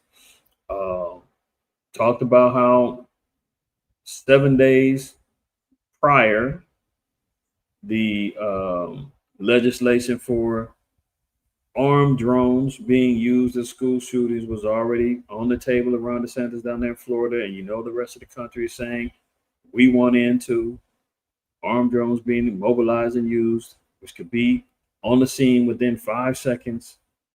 7 days later, here comes a mass school shooting. How ironic. Then you got a book from 1990 saying that they were going to utilize mentally ill, schizophrenic, people to carry out school shootings, to bring attention to the Second Amendment. And should they still allow it? Truth is stranger than fiction, y'all. I'm trying to say it. Here we go. Look, and this is part of the dynamic too. What was he saying? Where is your God, right? The transmissions, man, and all of them, they all got the same agenda, man. They are anti-God. They're driven through satanic means.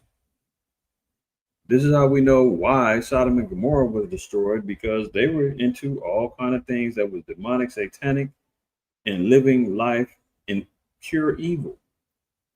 And now we're seeing even more evidences of those things, be it Lil Nas X and all of his innuendos and all of the subliminals that he was throwing out there. Now we see a real life one who's writing these particular phrases on magazine clips, right? To show their devotion to their God. In closing, did y'all hear about this guy? David Taylor, man, Pastor David Taylor, mega preacher, man. And that's not the church. That's his house. That's his house. Busted. $50 million scam. Scamming people. And not only scamming people, but damn near doing human trafficking, forced labor.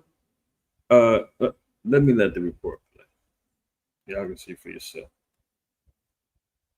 Two church leaders with ties to Tampa are facing federal charges tonight. They're at the center of what investigators are calling a multi-million-dollar conspiracy involving money laundering, forced labor, and abuse. This follows multiple FBI raids this morning, including... Do you see this dude's house? Do you see this house?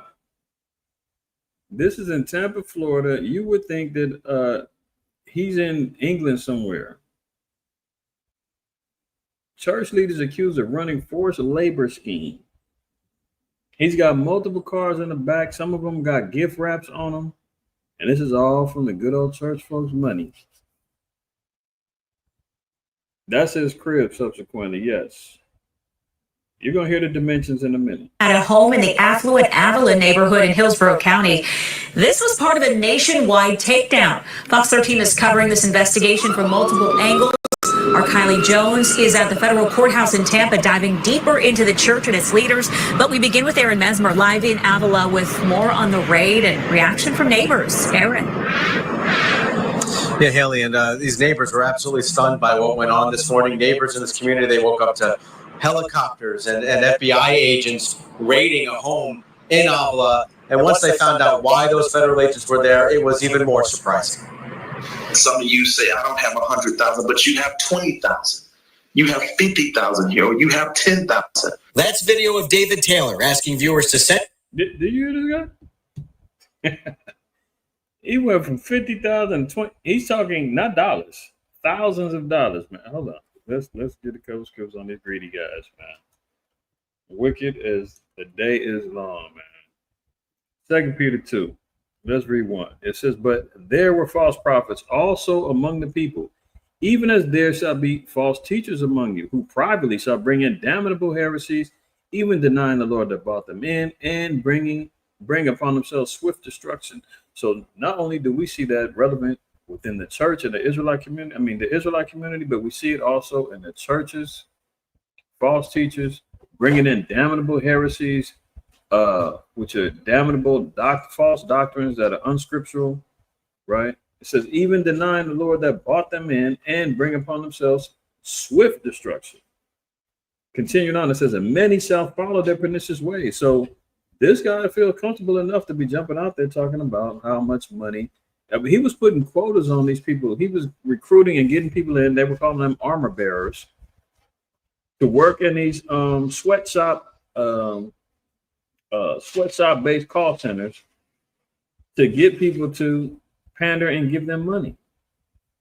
And he had quotas for them. If they didn't come up with their money, he was denying them food, all kind of matters. And that's why they said it was a nationwide thing, because they was posted up in many different states. It was in Florida, they was in Texas, Michigan, Missouri. This dude was running a whole operation, $50 million operation. And many shall follow their pernicious ways, by reason of whom the way of truth shall be evil spoken of. And through covetousness shall they with feigned words make merchandise of you. See, taking advantage and making merchandise of the people. Feigned words make merchandise of you, whose judgment now of a long time lingereth not. You go? Yeah. All right. Now for a long time lingereth not, and their damnation slumbereth not. See? Making merchandise of the people. Jeremiah 23. The Lord said, woe be unto the pastors that destroy and scatter the sheep of my pasture. Therefore, thus saith Yahweh, the power of Israel, against the pastors that feed my people. Ye have scattered my flock and driven them away, and have not visited them. Behold, I will visit upon you the evil of your doing, saith the Lord. See, the Lord says he's going to visit upon them the evil of their doing. The chickens are coming home to roost, man. David Taylor and that little wicked scallywag woman, white woman that was in cahoots with, they're out of here.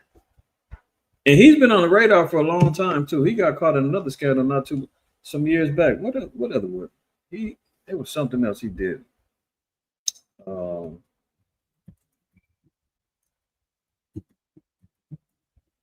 was something else he did. see, notice here it says finally arrested. But he had did something else too, man.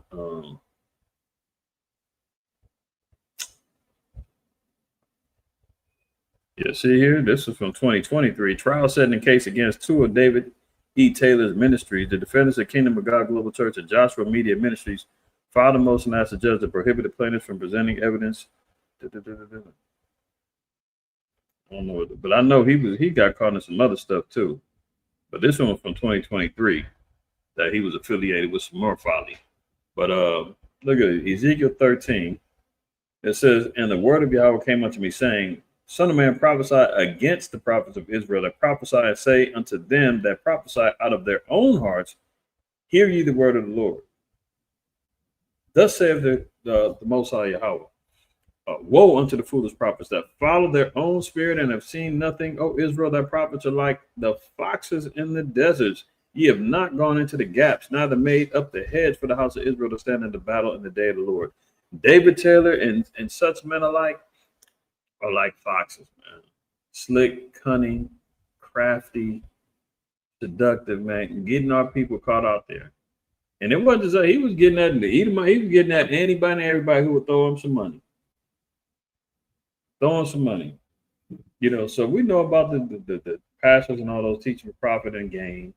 But this guy got busted.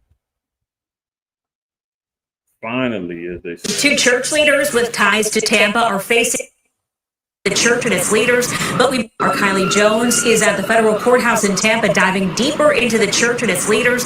But we begin with Aaron Mesmer live in Avila with more on the raid and reaction from neighbors. Aaron.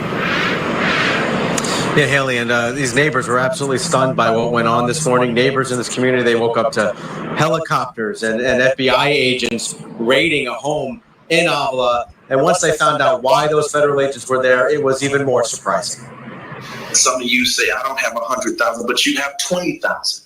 You have 50,000 here, or you have 10,000. That's video of David Taylor asking viewers to send money to his church. Federal authorities now say Taylor used donations to fund an extravagant lifestyle that included this massive mansion in Tampa's affluent Avila community. FBI agents raided the home Wednesday morning. It's very surprising to hear that type of thing was going on, again, right in your backyard. It's unclear what authorities took from the home. This view from Skyfox shows several cars lined up with gift bows on top. Neighbors say the 10-bedroom, 10.5 bathroom, 28,000 square foot mansion is one of the largest. Subsequently, you get the dimensions: 22,000, 10 bedroom, 10 bath. Ask me if he's got that many children. Does he need all of that? No, none of the above. It's in Avila. Because they was like, how could a pastor afford to live in a house like that? According to the 23-page federal indictment, this house is one of several properties throughout the country purchased by Taylor's Kingdom of God Global Church. He's the pastor and referred to himself as an apostle, according to court documents. The indictment alleges Taylor recruited people to work at call centers, referring to them as armor bearers. Investigators say they were his, quote, personal servants who fulfilled Taylor's demands around the clock and were never paid. Taylor and Executive Director Michelle Brannon are accused of controlling nearly every aspect of the workers' lives, cutting them off from family and forcing them to take contraceptives. Human trafficking advocates say it's a devastating situation. And you really had every... Notice when it says forcing them to take contraceptives, I did a little bit more reading into the article that I had, and it said that these people that he was allowing, or that he was telling them or bringing them in, that were recruiters, the quote unquote armor bearers, they were bringing in women to him as well. And the women were being forced to have contraceptives so that he didn't want his seed, you know, to be put in these women that he was sleeping with.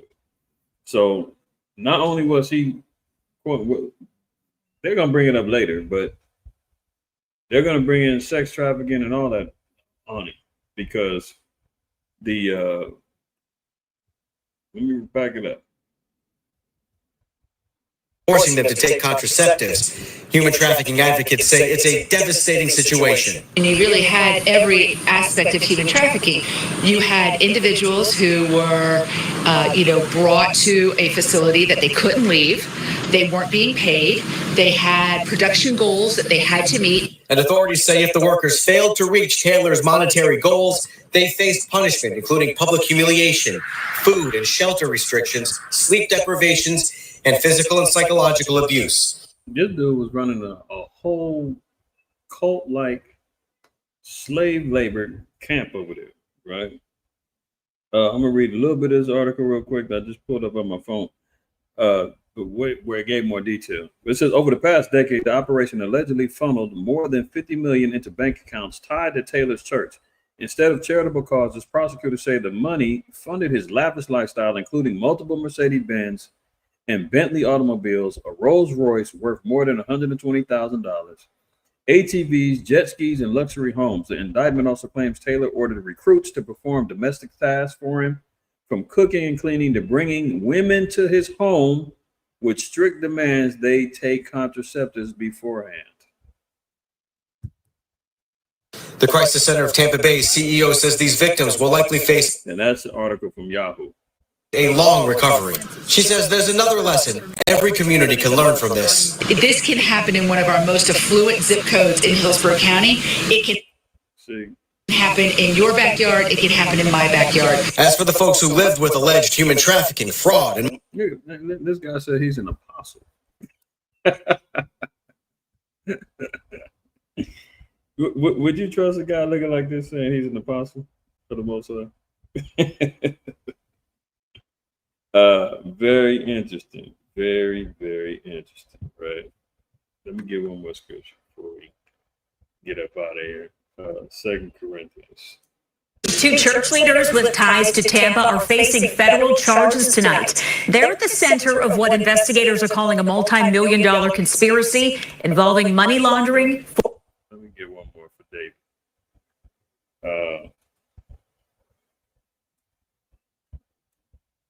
2 Corinthians. I want that. Yeah, verse 13. It's jumping around, man. What's going on? We'll just read verse 13. It says, for such are false apostles, deceitful workers, transforming themselves into the apostles of Christ. He's one of them. Claiming he's a disciple, an apostle, man, doing all kind of manners of abominable works, man. Pimping, forced labor. I mean, the list goes on and on. That's why we say you got to choose up now. Got to.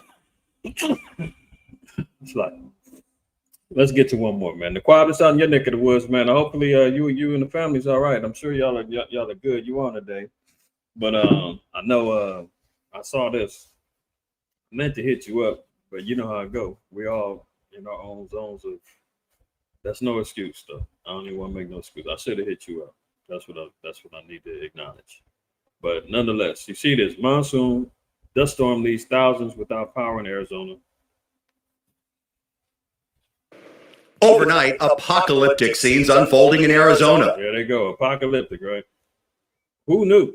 I mean, it does look like a scene out of a movie. I think it was one of the Mission Impossibles. They had like a sandstorm out in the Middle East. Holy moly. A massive dust storm blanketing the Phoenix metro area. This time-lapse video showing the imposing wall of dust engulfing Arizona State University's football stadium and blotting out the sun. The towering wall rolling in, an incredible view from above showing the sheer size of the storm. It goes up thousands of feet and it rolls and it's fast. Scared the life out of me.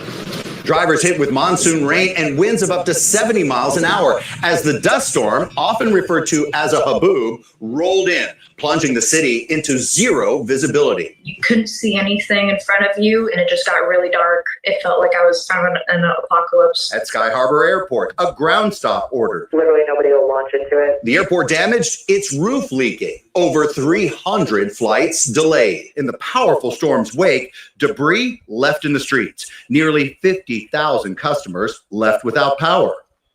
So as we said, the monsoon season should have started months ago, but kind of welcome to it now. And let me show you where it's all going to happen. In the area shaded in light green here. So we were talking about that monsoon season, Naquan, but yeah, I seen it. It's coming in late. That big old dust storm, man, was pretty crucial. I told you 50,000 without power. went through, destroyed a lot of things.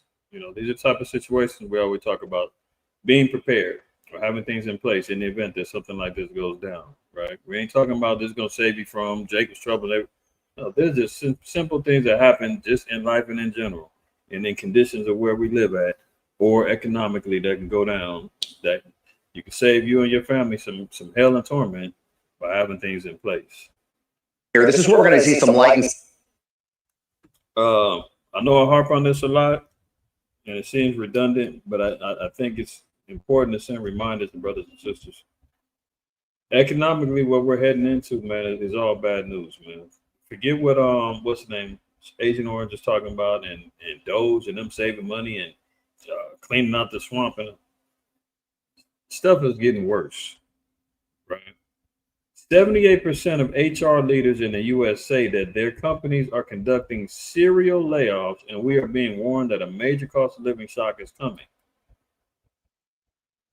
Don't be out there frivolously spending, getting new credit cards, going out there thinking about, I'm going to go get this new car, pay this extravagant note. You know, don't set yourself up for that, y'all.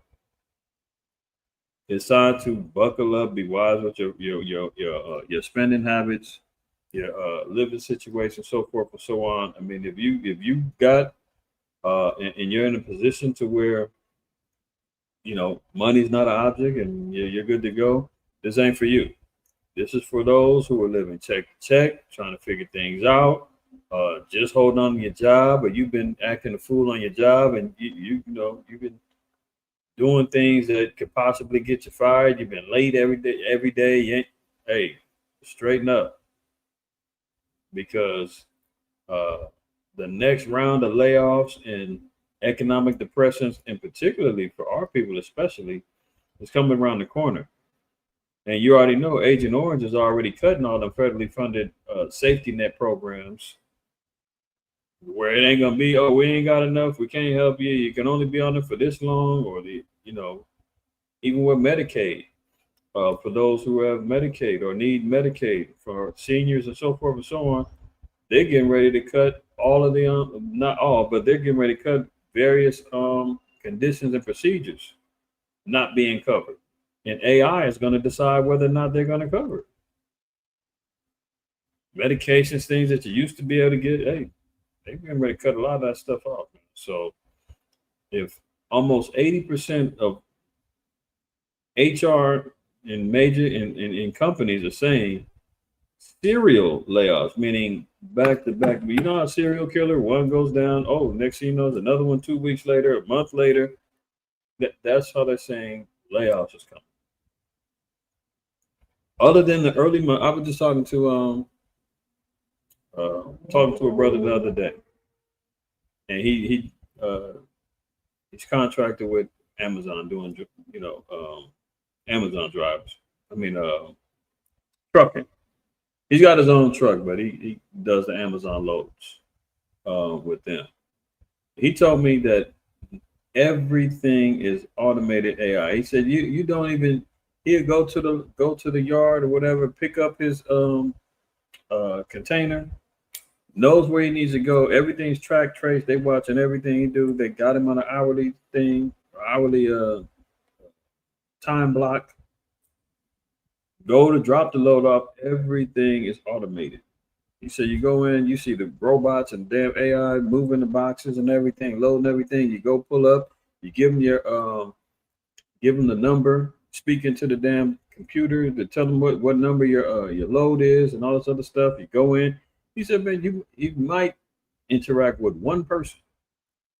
Everything else, everything is automated. Everything, right? So it says this is what's going down. So I'm not going to, dwell too much on this. It's been on the screen long enough, man. Y'all probably had time to read it. But know that, down the pipeline, man, if you got a job, you want to secure it, man, lock it down and do your best to keep it, because hard times is coming. All right. As we see one more thing, too, you see here, the CDC now. I thought that they used to be the saviors. Remember that from 2020 down to 2023, 2024, because of the whole pandemic, everything was going on. The CDC was God. Now they're imploding. They're walking out.